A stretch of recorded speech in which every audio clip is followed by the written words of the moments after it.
Good morning, this is your Tatay Philip. This is update for Papa Tax, who is so makulit.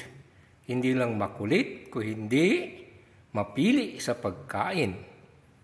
Kaya lang, I am so happy, Papa Tax did finish his food this morning.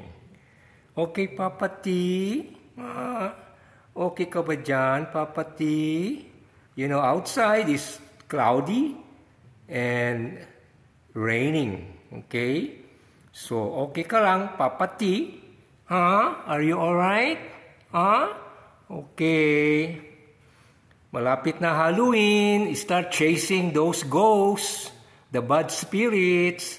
Okay? Thank you. Thank you for your following my reels and also your subscription to Tatay Philip YouTube channel. Bye!